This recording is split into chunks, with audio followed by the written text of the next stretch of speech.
up until this one. Yeah. Same here. Yeah, isn't that funny? Really? Excellent. High five. On the same wavelength. It's such it's so wonderful. And I was just telling David Yates that it's the first Harry Potter film that actually made me cry. Yeah. Very emotional roller coaster going on in this film. What was it like approaching that?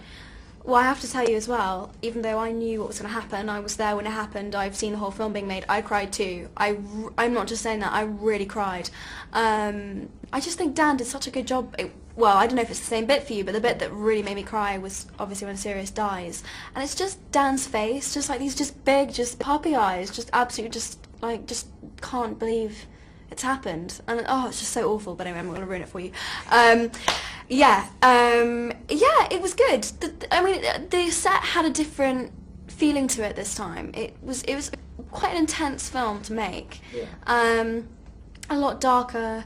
I just think they progressively keep kind of maturing and growing with us, which is nice. Exactly, because I was going to say that. I think this is the film, I mean, as we've seen you grown up on screen since you were 11 years old, but to this, I think that, personally, just watching it, it seemed to me that you really related to these characters the most out of all of them.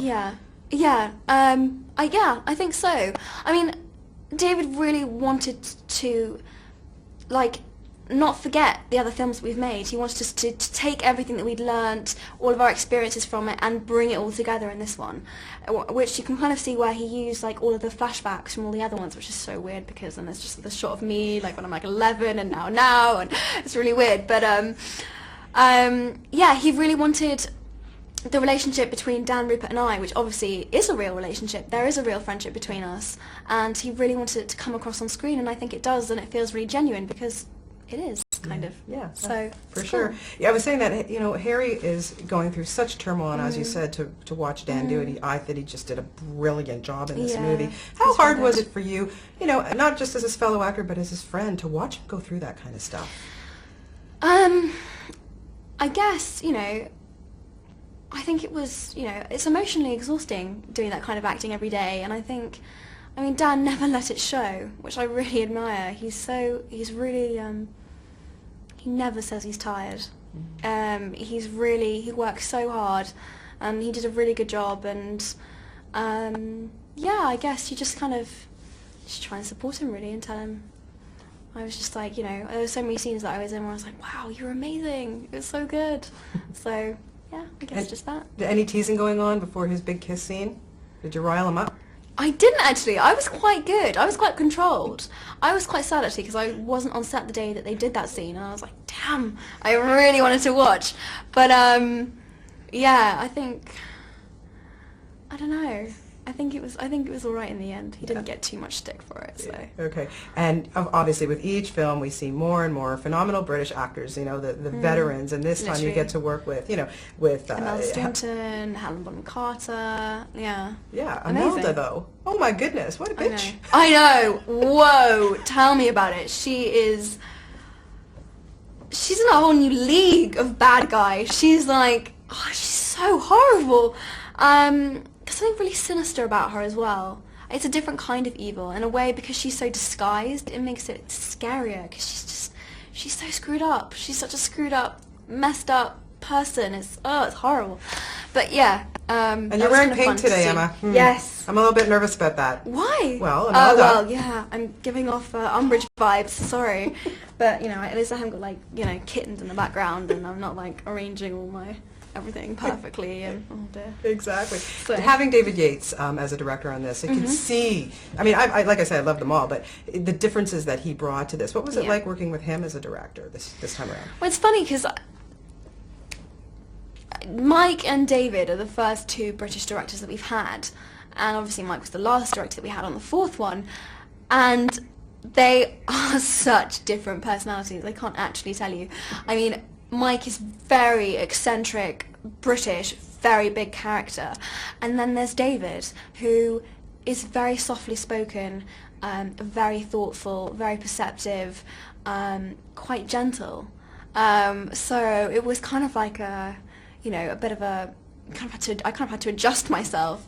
But he's lovely. It took a while for me to kind of understand him, but I'm so fond of him now. He really, he's a really lovely guy, and he made, it must have been really hard for him coming into this, after 5 films, and all the cast and all the crew kind of know each other and are kind of buddy-buddy, and like everyone is kind of like this big family, and for him to come in and kind of be leading it, but not have kind of, he did such a good job, and he made such a big effort to learn everyone's names, and I really made sure that he talked to everyone. It wasn't just Dan, Rupert and I. I remember talking to Tom, and he was just like, he made such an effort to come and talk to me, and he just, I don't know, he really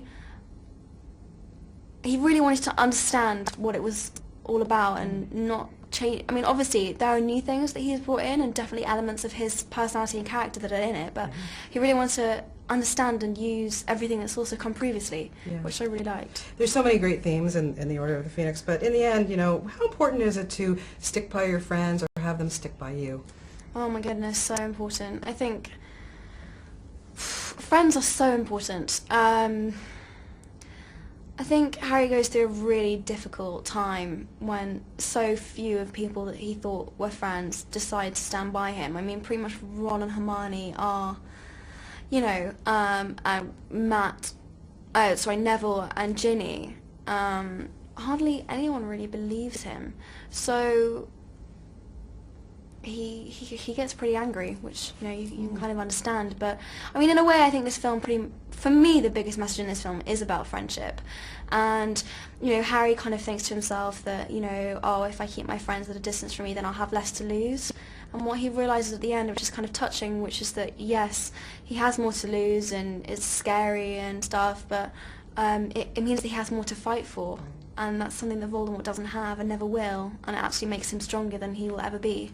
And it's really cool that he realises he doesn't have to do it on his own, and there are people that, I don't know, it's really cool. It's really like, I think it's a really good message. I totally agree with you. I was saying, as you three of you have grown up before our eyes, it's just amazing how you've all matured and become such wonderful actors, really. Like, kudos to you. Thank you. But in the end, you guys are international superstars. How on earth do you stay so grounded and such a lovely young lady? Oh, thank you. I guess I just don't, I don't know, I live a really normal life.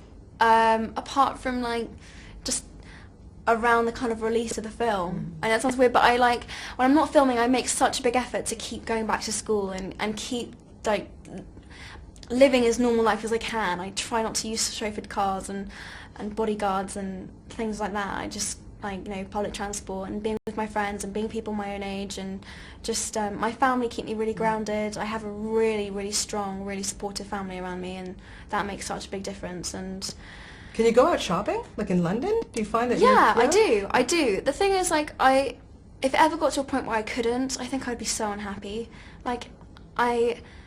You just kind of, I'll get stopped by a couple of people, but that's not going to prevent me from living my life, you just kind of, I'm kind of used to it now. That's the other thing that people don't understand. I've never really known anything different. I came into this so young. I've just kind of integrated it into my normal understanding. So everyone's like, isn't that weird? All of this stuff. I'm just like, nah. I'm really blasé about it. I'm just like, yeah, I don't know. So you just kind of... Good for you. I look forward to the next film, which you start up soon. And it's always lovely talking to you. You're just awesome in this film. Thank you. Thanks. Oh, thank nice you to so see you much. again. You too.